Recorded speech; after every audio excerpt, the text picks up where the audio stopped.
What's up, YouTube family? Welcome back to another couch session. I'm Castell. I'm Jessica. And we're excited for you guys to be here. Yes. This is going to be a very good session. Are you excited, wife? Exciting times.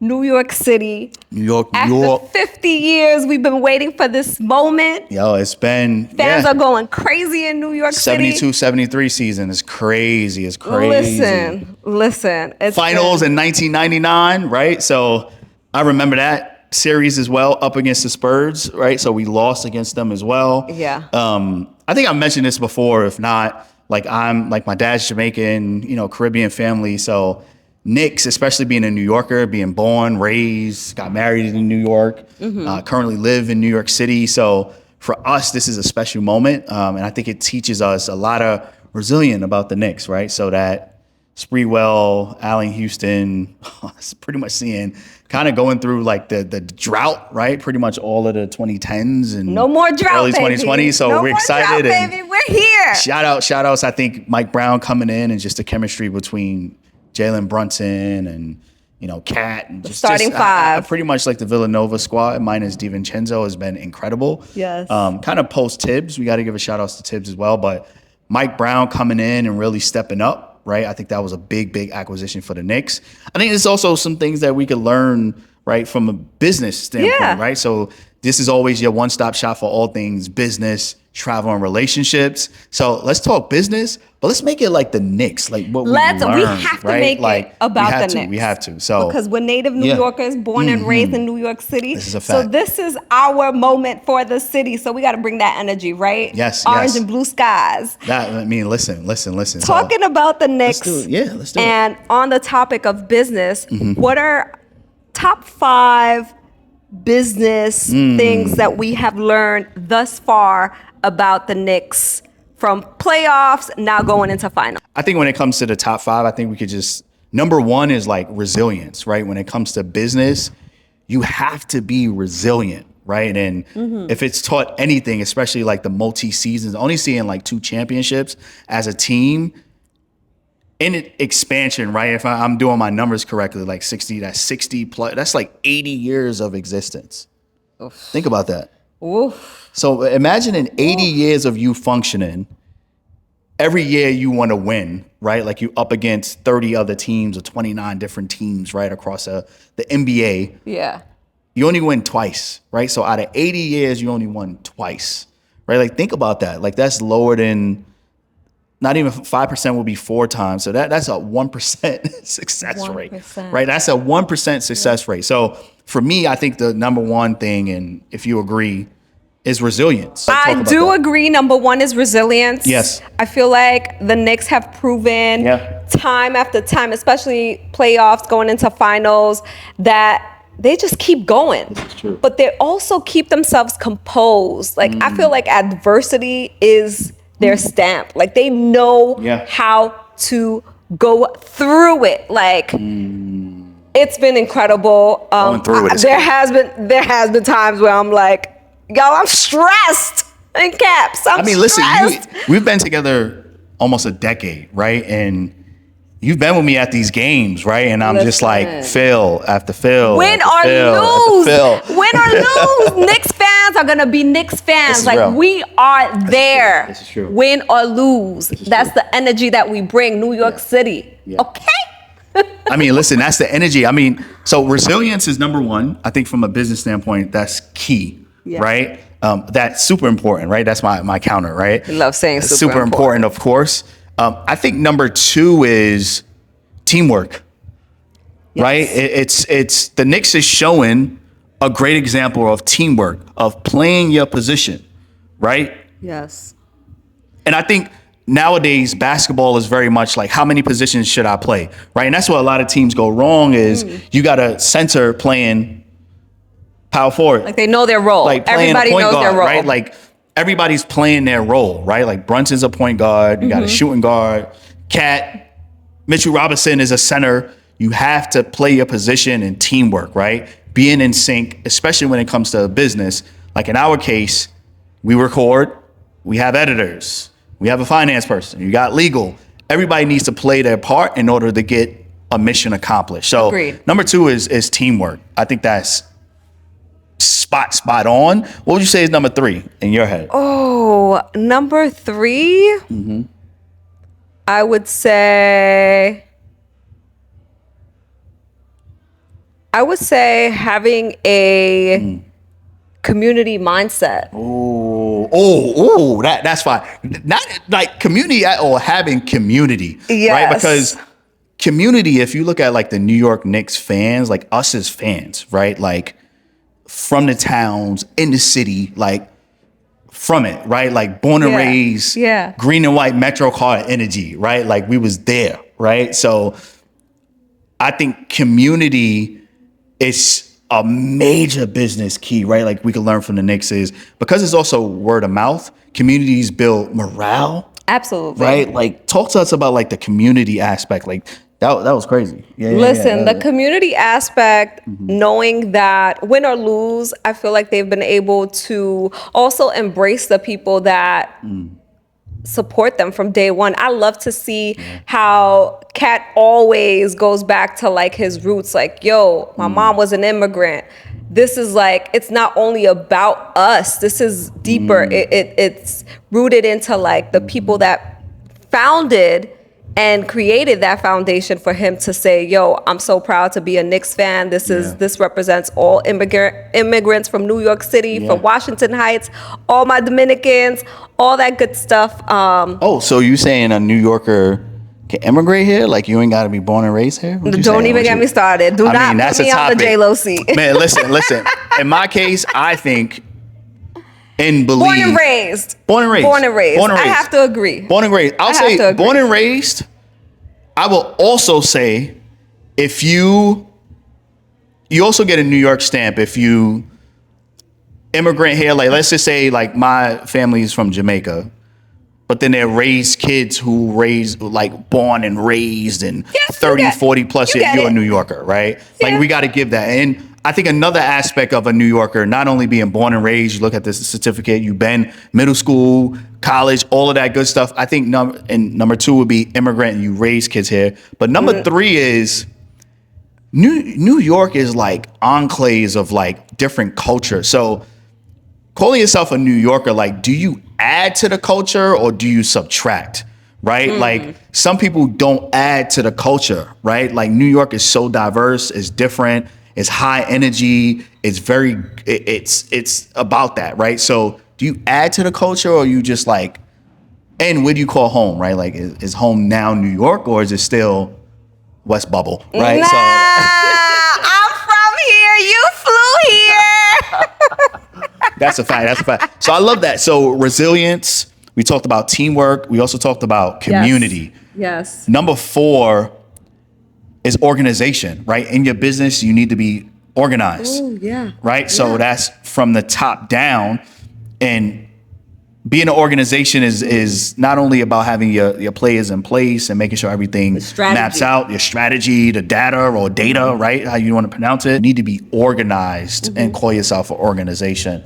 And I think that number 5, wife, would be like coachability, right? Like, yes, that's a good one. This team was used to Tibbs, right? And then you got a whole new coach where people was like, why Mike Brown? What the helly? Right? So I think coachability when it comes to business is major, right? You need to seek advice. You need to be able, even if you know everything, give space to learn new things. So that's the business take, right? Like the Knicks, my team, right? Like I was raised a Knicks and a Jets fan.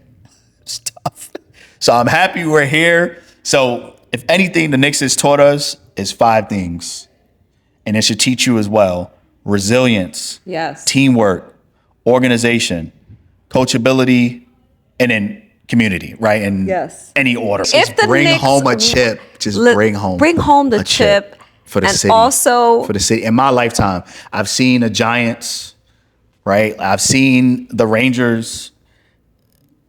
Come on, bring it. I see Liberty, WNBA, Liberty, seen that, Barclays, Knicks. Let's do it. Let's do it for the city. We deserve it for sure. We're going to transition into travel. Ooh, we have been traveling so much the past couple of weeks. We just came back from Santa Fe, New Mexico. That was fire. That was heat. Listen, that was heat. That was heat. We have to share with the people how underrated Santa Fe is. Yeah. It's an incredible, beautiful city that you must visit, especially if you're into nature, especially if you're seeking some peace of mind. Wow. And good food. Honestly, there was some good restaurants in Santa Fe. The food and people and culture. So there's really like Santa Fe is interesting, right? Like New Mexico, right? So it's really I'll say 4 dominant cultures there, right? That make up. And number one, Santa Fe is the capital city, right? Within New Mexico. Breaking Bad, right, has kind of made Albuquerque a big thing, right? We kind of made it out there because we were trying to get to Roswell, right? That was the only reason we made it to New Mexico. We're on a 50-state tour. We wanted to go to Roswell first, right? Like UFOs, all that alien stuff, right? Like we was excited about. I had my cute alien fit. That we never got around to. I had a Space Jam set up, right? But when we were doing our research, it was like, make sure you do the capital city, right? So the dominant culture, of course, is native, right? So Navajo, right, is the base. And then you also have Mexican culture, Spaniard, right? Because you can see the Spanish influence and they were all through there, right? And then number 4 is like this cowboy gold rush. You could see that throughout the whole entire city, but it was very calm. I felt like it was more of like a retiree city a little bit. Yeah, it was. Throughout, for sure. I mean, we went to some incredible spots. The one that blew my mind was 10,000 Waves, which was a gorgeous spa resort. Like you could literally spend the whole entire day there. They have an incredible restaurant, Japanese restaurant. The sushi was honestly spot on. The Wagyu, it was very close to the Wagyu that we had in Osaka. I was just like, wow. The Wagyu, that was better than Osaka. That was better than Osaka. Oh, don't say that. Don't say that. I'm just going to throw it out there. Like, I don't know. Okay, we would have to disagree. It's not better than Osaka, but it's very close to Osaka. Like the beef just melted in your mouth. Like it was just so soft, well seasoned. Just incredibly that was delicious. a New York in me. And honestly, like he's a clown. Said the beef. He's a clown. He's a clown. He is a clown. This is what happens when you get with a Jamaican from New York, from all parts of Harlem, Queens, Bronx, you name it. This is the result. Maybe you said the beef was melting in your mouth. But yeah. The food was great. The food was amazing. What was it that I enjoyed the most? Actually, the weather was perfect. Yeah. Really chilly mornings. I think it was like 50s, 60s. The airport definitely threw me off. The airport was like no other. It was small. I felt like I was in a playground. I was like, is this airport real? Well, they only had not even terminals, but gates. So it was just one terminal. Yeah. Departures, arrivals. Yeah. And only 4 gates. Yeah. So it's very regional. Like regional. It's one of those things. Like it's probably if you miss your flight in the morning, you're not making it. That's it. Next day or the next 2 days. And what was crazy, like baggage claim. Yeah. Was like in like a what would we call that? Like I don't know. It was like a camp. Baggage claim. It was like when you go to a construction site. I'm missing. Is missing my like when you like ship pallets, right? Like it's like it'll come to me. So like a shipping pallet, right? Yeah. And it was just there. Listen, right? It was very interesting in the mountains. Make sure the you Rockies guys is there. The Rockies is right on the other side of the Rockies is like Colorado, which is kind of cool. Well, make sure you guys subscribe. Go watch the video. That's a fact. We did a whole recap on Santa Fe, New Mexico. Yeah. Drop a comment there and let us know where you'd like for us to go next. We're this is on the quest of experiencing all 50 U.S. states. Yeah. This was state number 32. That was 31. 31. That was state number 31. Yep. 31. And, Santa Fe is a gorgeous, gorgeous, gorgeous place. I would say Santa Fe is a really good place if you want to really get some fresh air and kind of expand your relationship, right? Give me my segue point. Give me my segue point because we're about to go into relationships. It was very romantic. On the top of being romantic and, you know, just being in a relationship and expanding, you know, we've seen so much stuff around compatibility, and, you know, we watch different shows and we have different groups of friends, and you know, always at the center was like, this person doesn't match my love language and love this and my outbound, inbound. So I think we should finally address like love languages and maybe even like our love languages and what exactly even are love languages. You want me to? I only got one, boo-boo. So on the topic, if you're not familiar with the concept of love languages, there's 5. Comes from a book, right? Well-known, well-sold book. Yeah.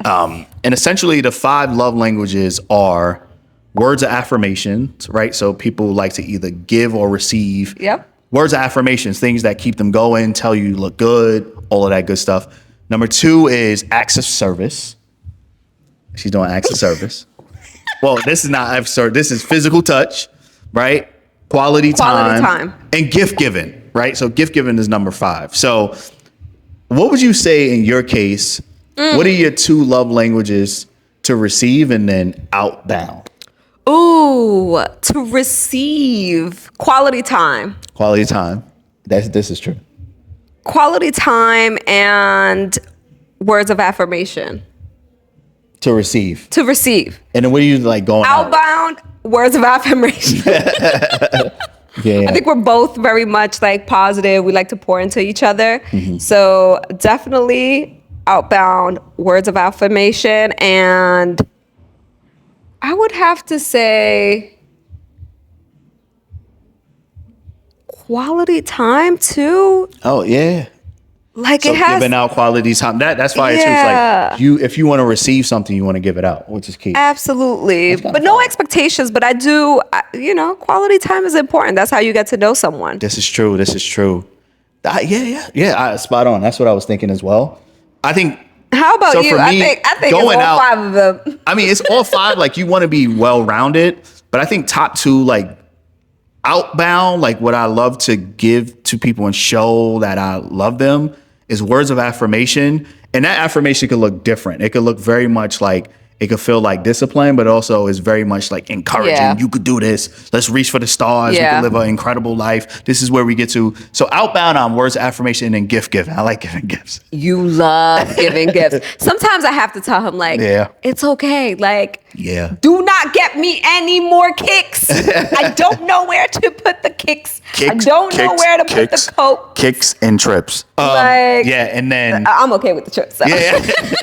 The gifts, you see that. I'm okay with the trips. I don't like receiving gifts, and then I would say that's outbound. Yeah. And then inbound, like I'm a acts of service guy. Like I think servitude is like the biggest thing that shows people love is like servitude.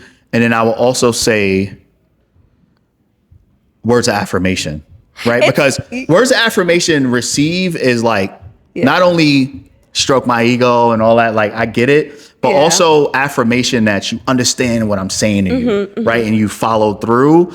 That to me is big, right? Like you understand and you follow through. That's big, big. Not only telling me I'm great or whatever and we could get through this. Yes, everyone loves to for someone to tell them that they are amazing. But I think the biggest thing as well, physical touch too. Physical touch. Rub my ball there. You know what?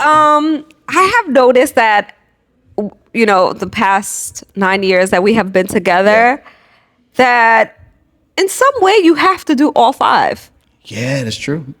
In some way you have to do all 5 to keep the relationship going, to make the other person feel appreciated, and to keep things, you know, just spicy and interesting and like, why are you looking at me like that? Okay, YouTube. I think, yes, I agree. Don't you think? I feel, because I'm listening to you and I'm like, wait, I feel like mutually we check off each one of them. Like, yeah, like we literally the goal do is to each be and one of them. well-rounded, right? That's kind of like we took like this personality test, right? Where each color, right, describes somebody. So like red is like very alpha, outgoing, right? Yellow is more humanitarian. Green is more analytical, right? And then blue is like the party goer. Like you want to kind of exercise and touch all different aspects of who you are as a person. Because if you skew in one aspect of your life, you could starve the other parts, right? Just like where there's happiness, there should be some sadness. Yeah. Right? Where Yeah. you smile, you should be crying, right? Like you gotta kind of explore all of your being, right? Like and what Yeah. that means. But of course, like having emotional regulation and all that good stuff. But just like anything in life, when you want to receive or show that you love somebody, you need to understand what they like, but also do different things. Spend quality time with them. You want to also tell them how great they are. Maybe sometimes tell them how not so great they are. That's Right. words of affirmation too, because It's people need constructive that. criticism. It's constructive criticism, and be okay with receiving that, right? So, and then show love, like gifts, all of that. You just got to do that. I'm just like, honestly, I got no problem. Like, I'm such a lucky woman. I am so grateful. And I feel like, it's mutual. I The tell feeling my is always wife- mutual. I tell but my wife all the time, you're a great wife. Thank you. You're a great human. You know, I really, really mean that. And I've said this and I'll keep saying this. I don't only love you, I like you. It's different. I actually Aww, like that my is wife, so right? sweet. So That is so sweet. yeah, we do. Thank you. No, I'm truly grateful because even hearing you speak about all the 5 love languages, I'm like, wow, my husband gives me all of them. All of them. So I'm like, It really takes grateful. work. It takes work. Like you don't just like perfect things. Sometimes you might show a love language at the wrong time, right? Or right, you might over index on a lot of gifts and to the point where and sometimes my wife case, she's like, I don't need no more of this thing or that thing, right? And I'm like, but this is my way of showing love, right? Or yo, babe, what's up, man? I'm from New York, bro. You want a bacon? You know, like she might not be Listen, hungry, and I'm bringing in a bacon, egg, and cheese, a bacon, egg, and egg. You know? So No, but yeah, it's this key. is a great way for you guys also to drop a comment, subscribe, like this video. Absolutely. Let us know what you would like for us to discuss on the Yeah. next couch session. We're Yeah. always open to hearing what you Shout out to guys, you guys. our That's a supporters, fact. That's a fact. have to say. And we're also celebrating because, listen, you look just at hit it. Look the at this. 12.2K subscribers on Listen, YouTube. oh, that's another thing I want to talk about. Let me get to the corner. Yes. Babe, you in this with me. You can scoot up. You can scoot up with me. So, almost like 12 years ago, I started this YouTube journey. Yeah. And I was gone, right, for 8 years and then really came back super hard. The beginning of 2025, here we are mid 2026 and we've like 10x from where we were. That's not only because of the production of our team, but it's because you guys are interested in the work. Yes. So if anything, your love language is thank you guys for like even subscribing to the channel. We also have Jumpcord Media as well, which is our production company. But I think outside of just like my home-based team, you guys like are amazing. So just stay close. We're going to continue to bring great content to you guys and continue to show you guys love. Subscribe. And like the wife said, drop in those comments, like what's the love languages that you guys are interested in, right? This is from the relationship standpoint. Travel. What states, what countries would you love to see us create content in? Yes. What's some of the spots you would like? What's some of your favorite spots? And then from a business standpoint, you may not be a Knicks fan. That's okay. But we are, right? Knicks and 4, right? You may not be a Knicks fan, but like sports can teach you a lot of things around resilience, teamwork, organization, grit, and coachability, right? And just community is key too. So stay close. We appreciate you. Subscribe, like all of that good stuff. Peace. Drop mic.